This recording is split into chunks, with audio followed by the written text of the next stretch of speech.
in the military, and I would assume, the CIA, I think most of us know less about it, but it seems like it's mostly people who are spending their whole careers there, right? Or not? So there's definitely a lot of people who do spend, if not their whole careers, most of their career in these institutions.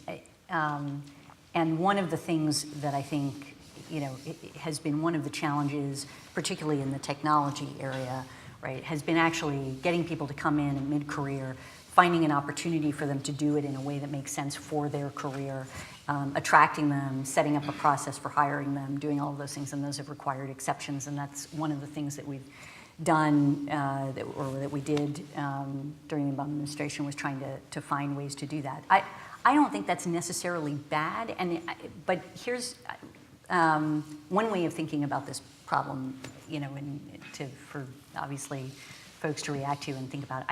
There's sort of tactical innovation in a way, what you need to get the mission done. Can I do it better? Can I, get more out of X? Can I adjust myself because the adversary has adjusted and I need to respond or get better in a sense. And then there's kind of strategic innovation in a way, and that's much harder. And I think that's much harder, frankly, regardless of where you are. It's not easy to really rethink the framework that you're currently operating under.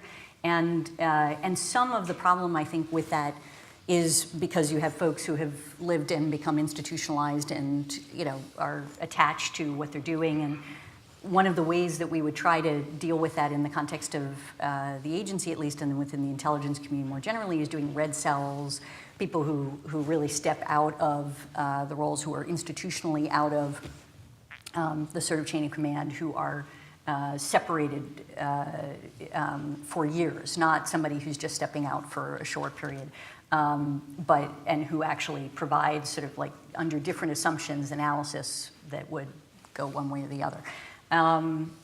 But you also, I think, have a challenge even separate from that, which is just really rethinking your policy and the way in which you frame things. And I don't, when just as an example to give you a sense of what I'm thinking about, I've been working recently on a project relating to access to energy, right? And most countries around the world privatized, energy resource extraction because it was the way to get substantial capital to do the extraction that was necessary to pull resources out of the earth in order to provide the energy, right?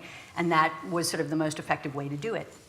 Now, with the low cost of renewables occurring and a variety of other shifts in the landscape, one of the questions that is starting to burble up is, should we be thinking about this in a whole different way? Should we be thinking about the energy framework more along the lines of the way we think about highways and, public infrastructure in a sense? And is that a better model? And it's just, for you to make a shift like that in a government is very hard. You've sort of worked, everything is aligned to a particular incentive and structure, and you're working within it, and to really try to make that shift is very tough. And that's something that I think I continually struggle with, but I think it's just a constant issue that we face. And I don't know that any of the things we've talked about really solve it, but it is something to continually sort of at least be aware of and question and create that sort of nonconformist thinking for a little bit while you're, dealing because with that's all true. the It's not issues. just, it's any organization that's Totally. been doing something a certain way for a long time.